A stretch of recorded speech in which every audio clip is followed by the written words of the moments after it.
नमस्कार, आप देख रहे हैं अपना उत्तराखंड में हूं आपके साथ संदीप तिवारी। मुख्यमंत्री पुष्कर सिंह धामी आज पंतनगर एयरपोर्ट पहुंचे, जिसके बाद उन्होंने पंतनगर कृषि विश्वविद्यालय द्वारा आयोजित 116वें अखिल भारतीय किसान मेले का शुभारंभ किया।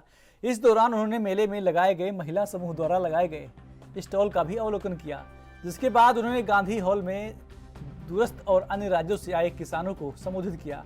मेले में मुख्यमंत्री ने प्रदेश के प्रगतिशील किसानों को सम्मानित भी किया। मुख्यमंत्री पुष्कर सिंह धामी ने कहा कि कृषि विश्वविद्यालय का हरित क्रांति में बड़ा स्थान है। किसान मेलों की किसानों की उन्नति में बड़ी भूमिका रहती है। खेती की नई तकनीकों से किसान रूबरू होते हैं।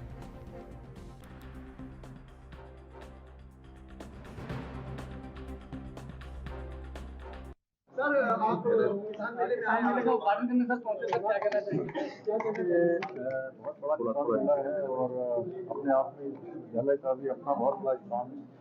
निश्चित रूप से ये मेले हमारे कृषि के क्षेत्र में होने वाले अनुसंधान, नवाचार, किसानों को मिलने वाली सुविधाएं, जानकारियां, इस प्रकार की चीजें उपलब्ध कराते हैं। और यहाँ पर एक साथ हमारे वैज्ञानिक भी मिलते हैं, उद्यमी भी मिलते हैं, किसान भी मिलते हैं और सब मिलकर जब सब पर चर्चा करते हैं तो निश्चित रूप से किसान भाइयों को इससे बहुत लाभ होगा और बहुत लाभ होता आया है।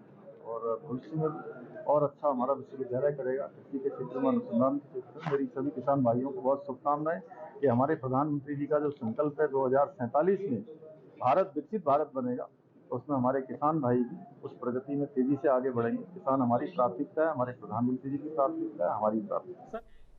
यूकेडी के केंद्रीय अध्यक्ष पूरन सिंह कठैत ने बताया कि राज्य के विभिन्न मुद्दों को लेकर यूकेडी के कार्यकर्ता मुख्यमंत्री आवास का घेराव करेंगे।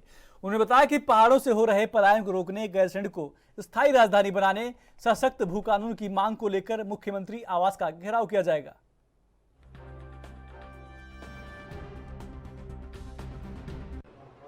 बिल्कुल, मुख्यमंत्री आवास घेराव का हमारा कार्यक्रम है और मुद्दे वही है कि 24 साल में आप लोग भी देख रहे हैं, आम जनता भी देख रही है, कांग्रेस बीजेपी इस बार को छोड़ के बाकी बारी बारी इनका चल रहा था और पूरा पहाड़ ऊपर से पूरा खाली हो चुका है। मैंने पहाड़ की गति अगर 100 किलोमीटर पर वर्ष खाली होने के, तो प्लेन्स की गति भी 40 किलोमीटर पर वर्ष खाली हो रहे हैं गांव।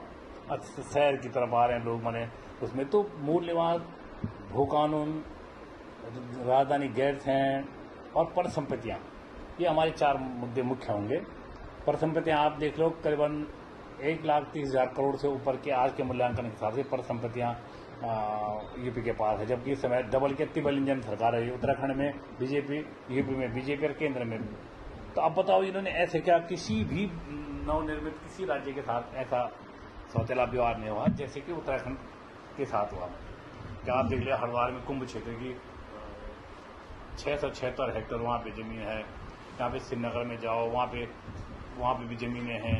यहाँ कालागढ़ डैम है और जो है ये जो हमारे विकास नगर वाले डैम है, तमाम पर संपत्तियाँ ऐसी पड़ी हुई हैं। एक निर्माण निगम की तो श्रीनगर में बहुत बड़ा इलाका उन्होंने घेर के तब छोड़ा हुआ, वही भी निर्माण निगम के पास पड़े और कुछ नहीं हो रहा है। तो ऐसे ही मुद्दे पर कई ज्वलंत मुद्दे हो गए हैं कि जिससे कि आम जन भी त्रस्त है, नौकरियां नहीं हो रही हैं लोगों के पास, पलायन बहुत ज़्यादा हो जा रहा है इनकी वजह से। इसलिए हम सरकार के संज्ञान में लाना चाह रहे हैं, सरकार को जगाना चाह रहे हैं कि अभी भी वक्त है, जाग जाओ। कहीं ऐसा नहीं हो कि एक बड़ा आंदोलन बहुत बड़ा रूप ले। उत्तराखंड के डीजीपी अभिनव कुमार के निर्देशों पर प्रदेश के सभी थाना क्षेत्रों में पुलिसकर्मियों द्वारा फुट पेट्रोलिंग यानी पैदल गश्त किए जाने के निर्देश दिए गए हैं, जिसके तहत देहरादून की मित्र पुलिस एक्शन मोड में काम कर रही है। इस बात पर देहरादून के एसपी सिटी प्रमोद कुमार ने कहा कि डीजीपी के निर्देशों के अनुसार प्रत्येक थाना क्षेत्र और चौकी क्षेत्र में हर पुलिसकर्मी 1 से 2 घंटों की फुट पेट्रोलिंग करेगा, जो देहरादून के विभिन्न क्षेत्रों में चल रही है। साथ ही उन्होंने कहा कि रात के समय भी एसएचओ और एसओ थाना क्षेत्रों में अपनी मौजूदगी बनाए हुए हैं और इसके साथ पूरे जनपद में अवैध रूप से लोगों को शराब पिलाने को लेकर भी पुलिस की तरफ से कठोर कार्रवाई की जा रही है। डीजीपी महोदय के आदेश अनुसार सभी हमारे थाना क्षेत्रों में, चौकी क्षेत्रों में फुट पेट्रोलिंग, जिसमें कि ये कहा गया है कि तकरीबन 1 घंटे से 2 घंटे की जो है अवश्य जो है प्रत्येक पुलिस कर्मचारी के द्वारा फुट पेट्रोलिंग की जाएगी। तो उसी के दृष्टिगत जो है ये फुट पेट्रोलिंग हमारी देहरादून पुलिस के द्वारा विभिन्न क्षेत्रों में की जा रही है। और उसके साथ ही साथ लगभग रात्रि में भी हमारे सारे अधिकारी जो हैं, सारे जो SHOs या SOs हैं, वो भी लगातार अपनी विजिबिलिटी और मोबिलिटी अपने थाना क्षेत्रों में, चौकी क्षेत्रों में बनाए रखते हैं। और इसके उपरांत जैसा आपने देखा होगा कि हमारे विभिन्न थाना क्षेत्रों में सत्यापन अभियान और इसके अलावा जो अतिक्रमण हटाने का अभियान वो भी चल रहा है। और इसके अलावा जो टू व्हीलर्स पर खासकर जो ये मॉडिफाइड साइलेंसर या रेट्रो साइलेंसर है, तो उसके विरुद्ध भी लगातार अभियान जारी है। और शाम को हमारे पूरे जनपद में जो ये अवैध शराब जो पिलाई जाती है या अवैध शराब की अगर बिक्री कहीं हो रहा है, तो उसके संबंध में भी जो है लगातार कार्रवाई की जा रही है। प्रशासन की बार बार चेतावनी के बावजूद अतिक्रमणकारियों पर कोई असर नहीं पड़ रहा। PWD विभाग ने कई बार अतिक्रमणकारियों को नोटिस देकर चेताया भी था कि वह स्वयं अपना अतिक्रमण हटा लें, बावजूद इसके अतिक्रमणकारियों के कानों पर जूं तक नहीं रेंगी। इसके बाद PWD विभाग ने पुलिस फोर्स के साथ मुरादाबाद रोड पर टांडा तिराहे से सरवरखेड़ा तक सड़क किनारे अतिक्रमण हटाया। कई जगह विभाग को लोगों की तीखी प्रक्रिया का भी सामना करना पड़ा। इस दौरान कई लोगों ने इसका विरोध भी किया, लेकिन प्रशासन के सामने इनकी एक न चली और प्रशासन की JCB अतिक्रमण पर भारी पड़ी। विभाग द्वारा जो मुरादाबाद रोड है, काशीपुर मुरादाबाद रोड है, इसमें टांडा तिराहे से लेकर हरियावाला चौक तक अतिक्रमण चिन्हित करते हुए जो जितने भी अतिक्रमणकारी थे उनको नोटिस दिया गया है। और उसके साथ ही साथ अखबार में भी ये पब्लिकेशन दिया गया था कि ये तय समय अवधि के अंतर्गत हटा दें। तो जिन्होंने नहीं हटाया है उन पे PWD विभाग द्वारा कार्रवाई की जा रही है। सब कितने दिन तक कार्रवाई चलेगी? और ये टांडा तिराहे से लेकर इधर सरवरखेड़ा तक पूरा चलेगा। जब तक नहीं हट जाता तब तक पूरा इसमें कार्रवाई करेंगे। अभियान जो है आज और कल चलेगा। ये हमारे द्वारा जो है संडे के दिन और मंडे के दिन ये अनाउंसमेंट भी करवाया गया था कि अतिक्रमणकारी खुद स्वयं अपना अतिक्रमण हटा लें, नहीं तो 3 तारीख में विभाग हटा दिया जाएगा। कहाँ से लेकर कहाँ तक? ये टांडा तिराहे से लेके और सरवरखेड़ा चौकी तक है। ये मार्ग के दोनों तरफ 75 फीट पे जो भी स्थायी निर्माण कार्य कर रखे हैं वो सब हटाए जा रहे हैं। क्या इनको नोटिस भी दिया गया था? इनका नोटिस पहले जारी किए जा चुके हैं पहले भी, और पिछले साल भी इन सभी अतिक्रमण को हटाया गया था, लेकिन इनके द्वारा दोबारा कर लिया गया है। और इस बार इन्हें चेतावनी दी गई है कि अगर दोबारा अतिक्रमण करेंगे तो कानूनी कार्रवाई भी की जाएगी साथ में। जो हटाया जा रहा है मेरे हिसाब से ठीक भी है, लेकिन अतिक्रमण में जो दोहरी नीति अपनाई जा रही है वो चीज़ मेरे हिसाब से ठीक नहीं लगती है, क्योंकि बड़े बड़े जो लोग हैं उनके जनरेटर रोड पे रखे हुए हैं और हाईवे के ऊपर जो है विद्युत पोल लगे हुए हैं। अगर अतिक्रमण हटा के रोड क्लियर करनी है तो रोड अतिक्रमण तो सभी चीज़ें हटनी चाहिए और वहाँ पर रोड भी बननी चाहिए, ताकि भविष्य में कोई जो है अतिक्रमण ना कर पाए वहाँ पर। तो ये पोल हटने चाहिए और ये हटने चाहिए, तो फिर इसके लिए क्या जो है मांग है? तो मेरी विद्युत विभाग से, काशीपुर प्रशासन से, जिलाधिकारी महोदय से ये अनुरोध है और माननीय हाईकोर्ट से भी मेरा अनुरोध है कि अतिक्रमण जो हटाया जाना चाहिए वो अतिक्रमण हर चीज़ को मानना चाहिए। जो सड़क के ऊपर जो भी किसी भी विभाग का है, किसी भी व्यक्ति विशेष का है, वो सारा का सारा अतिक्रमण हटके और रोड बननी चाहिए, ताकि भविष्य में कोई इस पर अतिक्रमण ना कर पाए। क्योंकि बार बार गरीबों को जो है दिक्कत होती है, वो 4-5 दिन बाद, हफ्ते बाद फिर अपना सामान रख लेते हैं, तो गरीबों को दिक्कत होती है, वो नुकसान में जाते हैं।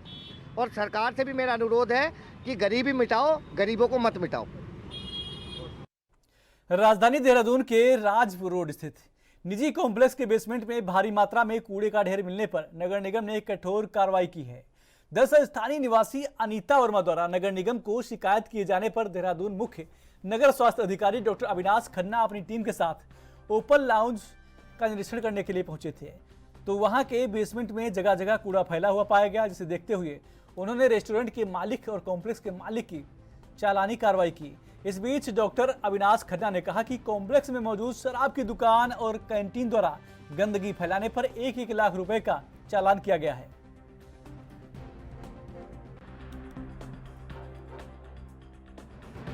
सर, आज आपकी तरफ से चालान की कार्रवाई की गई है, किस तरह से की है? देखिए, ये एक जन शिकायत में जो है शिकायत प्राप्त हुई थी। ये राजपुर रोड स्थित ये एरिया है, यहाँ पर जो है SDM मैडम के साथ जो है संयुक्त निरीक्षण किया गया, जिसमें पाया गया कि जो यहाँ पे जो ठेका है लाइसेंस धारी जो शराब की दुकान है, इनके द्वारा जो है गंदगी फैलाई जा रही है और सिंगल यूज़ प्लास्टिक का भी उपयोग किया जा रहा है। साथ ही साथ यहाँ पे जो कैंटीन है वो भी जो है धड़ल्ले से सिंगल यूज़ प्लास्टिक के जो अधिनियम है उसका उल्लंघन कर रहा है, तो इन लोगों पे चालान किया गया है। कुल जो है सिंगल यूज़ प्लास्टिक का इस्तेमाल करने पे जो है कैंटीन के मालिक का और गंदगी फेंकने पर 1-1 लाख रुपए का चालान किया गया है। साथ ही साथ जो ठेका है उस पे जो है उनका सिंगल यूज़ प्लास्टिक रखने पर जो है उनका भी 1 लाख रुपए का किया गया। और साथ ही साथ जो बिल्डिंग के ओनर है उनके द्वारा जो गंदगी फैलाई जा रही है, सीवर खुले में बहाया जा रहा है और साथ ही साथ जो है वो कूड़ा जो है वहीं पर ही फेंका जा रहा है, उस पर उनका भी जो है 2 लाख रुपए का चालान किया जा रहा है। रूप से कार्रवाई की गई है, तो आगे भी जो है इसी प्रकार के अभियान जो है जारी रहेंगे। यही परेशानियां हैं। सबसे पहली परेशानी तो 3 साल से ये खुला है यहाँ से कि हम यहाँ से निकलना हमारा मुश्किल हो गया है, हमारे बच्चों का, क्योंकि 6 बजे से लेके 12 बजे तक सड़क पे यहाँ इतनी भीड़ होती है कि हम पैदल भी नहीं चल सकते। लोग बाग खड़े होकर यहाँ सरेआम पीते हैं, खुलेआम पैंट खोल के यहाँ बाथरूम करते हैं, ठीक है ना। उन्हें शर्म भी नहीं आती कि लेडीज और लड़कियां आ रही है, ठीक है। हमारा तो मतलब रहना और हम अपनी मतलब गाड़ी तो एंटर करने की बात ही छोड़ो, पैदल हम नहीं कर सकते। पूरा रास्ता जाम कर देते शराबी लोग और यहीं पे लड़ाई झगड़े करते हैं। 12 बजे तक यहीं जमघट लगा रहता है। हमने शिकायत सब जगह की है। हमने धारा चौकी में बहुत बार एप्लीकेशन दी है, वहाँ पे उन्होंने आते थे फिर बीच में बंद कर दिया। हमने डीएम के पास भी शिकायत करी है, हर जगह की। एसएसपी को भी हम लेटर दे के आए, हम खुद मिल के आए एसएसपी से।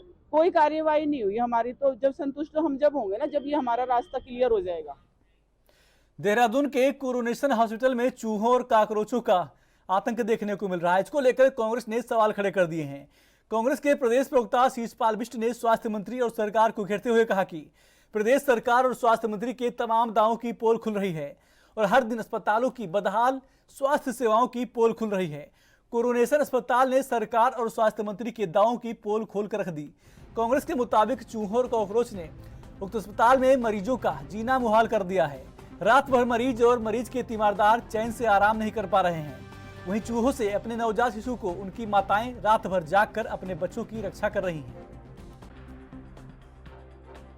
जिस तरह से कोरोनेशन अस्पताल की बदहाली सामने आई है, आज जो है शाम के नवरात्र शुरू हो रही है और इस तरह जो महिलाएं वहाँ पर एडमिट है उनको जो है चूहों का डर सता रहा है, कॉकरोच का डर सता रहा है। प्रदेश में स्वास्थ्य सेवाओं की दुर्दशा किसी से छुपी हुई नहीं है। पर्वतीय क्षेत्रों में आए दिन जच्चा बच्चा की मौत की खबरें आती हैं। राजधानी देहरादून के चाहे दून मेडिकल कॉलेज को आप ले लीजिए, चाहे जिला अस्पताल कोरोनेशन को ले लीजिए, वहां के हालात कितने बद से बदतर है, किसी से छुपे हुए नहीं है। एक एक बेड पर 3-3 महिलाएं जो है उपचार कराने के लिए बाध्य हैं। और आज शारदीय नवरात्र का पहला दिन है। अखबारों में बड़ी बड़ी खबरें छपी हुई हैं कि माताएं रात भर कोरोनेशन अस्पताल में सो नहीं पा रही हैं। वो अपने नवजात बच्चों को चूहे और कॉकरोचों से कैसे बचाएं, इसकी उनको चिंता है। आखिर सरकार इतनी भी अगर वहां पर व्यवस्थाएं नहीं सुधार पा रही है और इतना बजट भारी भरकम स्वास्थ्य पे खर्च किया जा रहा है, उसके बाद भी ये बजट कहां जा रहा है। अगर माताओं को अपने नवजातों की चिंता है और सरकार उनकी सुरक्षा नहीं कर पा रही है,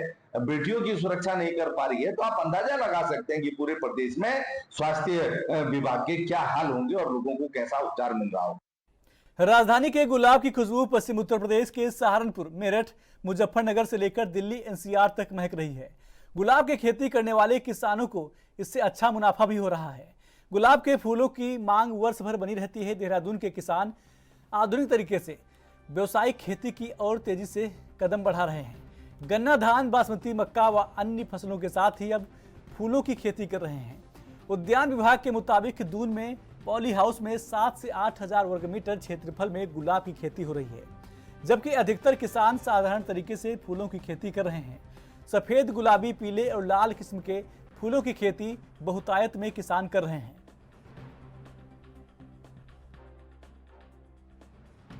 अगर बात करें यूपी एनसीआर तक जो है देहरादून में जो गुलाब उग रहा है, देहरादून के आसपास उसकी खुशबू वहाँ तक पहुँच रही है, तो इसको बढ़ावा देने के लिए किस तरह से मेरा रुझान रहा है? देखिए, ये जो गुलाब की खेती हमारे फार्मर्स लोगों ने किया ना, ये पॉली हाउस में हुआ है। ये पॉली हाउस हॉर्टिकल्चर डिपार्टमेंट द्वारा ही दिए गए हैं और उसमें प्लांटिंग मटेरियल के भी पैसे दिए हैं हम लोगों ने, जो फार्मर्स ने वो लगाए हैं, प्लांट लगाए हैं। ये प्लांट जो मंगाए गए हैं ये पूना से मंगाए गए हैं और इसमें कई तरह की वैरायटियाँ हैं जिनको मतलब विभिन्न वैरायटी जो पॉली हाउस में ही ग्रो की जाती है। और उसमें कम से कम हम लोग करीब 5-6 हजार वर्ग मीटर पॉली हाउस में ये गुलाब की खेती इस समय मतलब की जा रही है। और आगे और भी काश्तकार इच्छुक हैं उसमें गुलाब की खेती करने के लिए, तो उसमें हम लोग वो कर रहे हैं। और जो भी फार्मर्स इसमें हम लोग विभाग द्वारा उनको टेक्निकल गाइडेंस भी दिया जा रहा है कि पाली हाउस में आप किस तरह करेंगे, उसकी कटाई छटाई कैसे करेंगे, उसकी जो स्पाइक कितनी बड़ी हो जाएगी तो काट के बेचेंगे। क्योंकि देखिए मार्केट में गुलाब की बहुत डिमांड है, उस हिसाब से अभी मतलब गुलाब की खेती नहीं हो रही है। मतलब अन्य जगहों पे भी लिया जाए, लेकिन हमारे वहाँ पहले तो बहुत ज़्यादा मतलब कम से कम 15-20 हज़ार वर्ग मीटर पाली हाउस में ये खेती की जाती थी। इस समय भी 6-7 हज़ार वर्ग मीटर में पाली हाउस की खेती की जा रही। बीच में कोविड की वजह से फार्मर्स थोड़ा पीछे हट गए थे, लेकिन अब फिर ये जो अभी उनका गुलाब का अच्छा रेट मिला है और बाहर तक उनका गुलाब जा रहा है और बहुत अच्छा उनको पैसा उससे मिल रहा है, तो उसमें और लोग भी आगे आने की कोशिश कर रहे हैं। और विभाग इसमें हर तरह से कृषक के साथ है, जो भी उनकी डिमांड होती है उसको पूरा किया जाता है। और आगे भी हम लोग कई नाबार्ड से और हमारे विभाग से जो भी काश्तकार पाली हाउस लगाने के लिए आवेदन करेगा उसको हम लोग सपोर्ट करेंगे और उसमें आगे, ताकि काश्तकार को अच्छी आमदनी। जनपद चमोली के विकासखंड पोखरी के मिनी स्टेडियम में आज से 2 दिवसीय शीतकालीन क्रीड़ा प्रतियोगिता शुरू हो चुकी है। इसमें बतौर मुख्य अतिथि और जिलाधिकारी कमलेश मेहता ने कार्यक्रम का विधिवत रूप से शुभारंभ किया। वहीं इस दौरान पिछले साल के विजेता छात्र के द्वारा मशाल जलाकर अन्य छात्रों ने उनका अभिवादन किया। वहीं इस खेल प्रतियोगिता में विकासखंड पोखरी के सभी विद्यालयों के छात्रों ने हिस्सा लिया, जिनमें दौड़, गोला, चक्का फेंक, भाला फेंक, लॉन्ग जंप, हाई जंप खेलों में छात्रों ने बड़ी संख्या में प्रतिभाग किया। वहीं उप जिलाधिकारी कमलेश मेहता ने छात्रों को संबोधित करते हुए कहा कि खेल में अनुशासन होना बेहद जरूरी है। जैसा आप सभी को पता ही है, ब्लॉक स्तर पर जो शीतकालीन गेम्स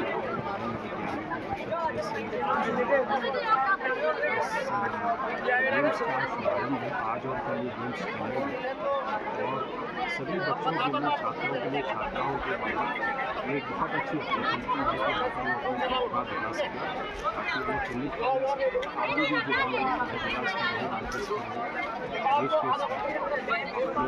खेल का प्रदर्शन कर सकें। देहरादून के सीडीओ अभिनव शाह ने डोईवाला ब्लॉक के गौहर माफी ग्राम पंचायत में जल जीवन मिशन के माध्यम से संचालित योजना का स्थलीय सत्यापन किया। इस बात पर सीडीओ अभिनव शाह ने कहा कि नल के कनेक्शन सही ढंग से नहीं होने और पानी न मिलने की शिकायतों को देखते हुए डोईवाला ब्लॉक के गौहर माफी का निरीक्षण किया गया है, जिसमें ग्रामीणों से बैठक की। साथ ही उन्होंने कहा कि बैठक में पता चला कि ब्लॉक के बाहरी क्षेत्रों में पानी का दबाव और नलों के कनेक्शन में कमी पाई गई, जिसके लिए जल संस्थान को 1 हफ्ते में पूरा करने के निर्देश दिए गए हैं।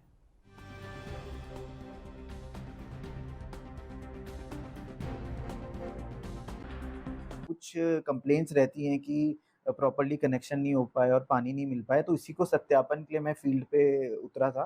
तो मैंने डोईवाला ब्लॉक के गौरी माफी विलेज का निरीक्षण किया। वहाँ पे सबसे पहले मैंने जो ग्रामीण हैं उनसे बैठक करी कि उनसे मैंने इश्यूज जाने कि क्यों अगर वहाँ कुछ कंप्लेंट्स हैं या कहीं पानी नहीं आ रहा है तो इसकी अगर कोई कंप्लेंट्स हैं, तो उन्होंने हमें बड़े विस्तृत तौर पर चीज़ें बताई कि जैसे उनके स्टार्टिंग में काफ़ी इश्यूज़ थे, बट इवेंचुअली वो इश्यूज़ विभाग द्वारा और प्रशासन द्वारा उनके साथ बैठक करके रिजॉल्व करे गए। मुख्यतः जो उनके आउटर एजेस में था वहाँ पे कुछ उनके प्रेशर या पानी का थोड़ा इशू था कि वहाँ कनेक्शन नहीं हो पाए, तो उसके लिए हमने निर्देशित कर दिया था जल संस्थान को तत्काल कि इसको विदिन अ वीक वो सारे जितने भी उनके छूट गए वो कर देंगे। उन्होंने बोला है वो हो जाएगा। इसके अलावा मौके पे जाके हमने हर घर में जाके नल की भी चेकिंग करी है, तो वहाँ प्रॉपर पानी आ रहा था और अच्छी फोर्स पे पानी आ रहा था। और डिफरेंट हमने वार्ड्स में ये चेक करा तो ये ठीक पाया गया कि योजना वहाँ पे जो क्रियान्वयन हुआ है वो अच्छा हुआ है, तो ये हमने कहा है। इसके अलावा और भी ब्लॉक्स में हम अब नेक्स्ट उसमें जाएंगे ताकि हम देखें कि कहीं जहाँ ज़्यादा कंप्लेंट्स आ रही हैं वहाँ का निरीक्षण करें और उसको हम रिजॉल्व करने की कोशिश करें। देहरादून में अमृत सरोवर को दोबारा से संवारा जाएगा। अब ऐसे सभी तालाबों की सूची तैयार की जाएगी जो फिलहाल खस्ता हालत में हैं। जिला विकास अधिकारी का दावा है कि ऐसा करने से पर्यटन को बढ़ावा मिलेगा। आपको बता दें कि दूर में अमृत सरोवर योजना के तहत 108 तालाब का निर्माण हुआ था। विभागीय अधिकारियों ने बताया कि जिले में वर्ष 2021 से मार्च 2023 तक 84 का ग्रामीण विभाग और 24 तालाबों का निर्माण वन विभाग की ओर से कराया गया है। हालांकि विभाग को योजना के तहत 75 तालाबों के निर्माण का लक्ष्य मिला था।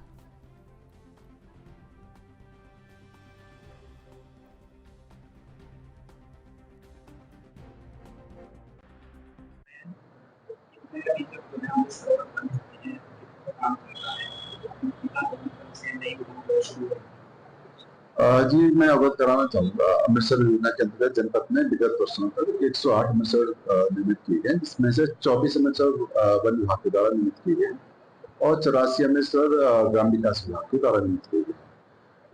वर्तमान में इन सभी अमृतसरों को कंसर्न विभाग, संबंधित विभाग उनको हैंड ओवर किया गया है ताकि वो उसकी देखरेख करें, उसमें आजीविका संबंधी गतिविधियां संचालित करें ताकि उसका अधिकतम सत्य को और अमृतसर की बहुत आगामी उद्देश्य को पूर्ण करें।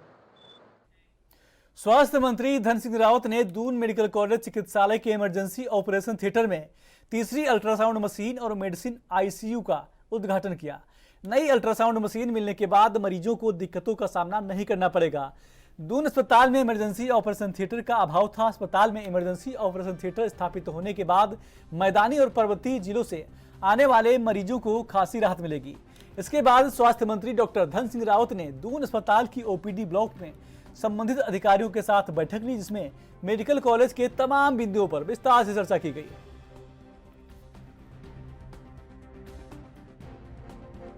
दिशा निर्देश दो ही हैं कि हमको स्वास्थ्य के क्षेत्र में उत्तराखंड के प्रत्येक व्यक्ति की जो है चिंता भी करनी है। कोई हमारे मेडिकल कॉलेज में अगर मरीज आता है तो उसको हर प्रकार से सुविधा ठीक मिले। आज मैंने दिशा निर्देश भी दिए हैं और एक दिशा निर्देश दिया है कि आयुष्मान में हमको संख्या और बढ़ानी है कि हमारे जो मेडिकल कॉलेज है ये ज़्यादा से ज़्यादा लोगों को आयुष्मान में इलाज कैसे कराएंगे, इसके लिए भी बात की है। तीसरा बड़ी बात यह है कि हम लोग अभी तक यहाँ पे पीजी की 53 सीटों में हम पीजी करा रहे हैं। हमारा टारगेट है कि अगले 1-2 साल में हम 100 बच्चों को यहाँ से पीजी कराएं। तो इसके लिए हम रूपरेखा बना रहे हैं। मुझे लगता है कि इसमें काफ़ी जो है हम लोग विचार कर रहे हैं कि पीजी की सीटें ज़्यादा से ज़्यादा हमारे। बुलेटिन में मेरे साथ बस इतना ही। आप देखते रहिए एएनबी न्यूज। नमस्कार।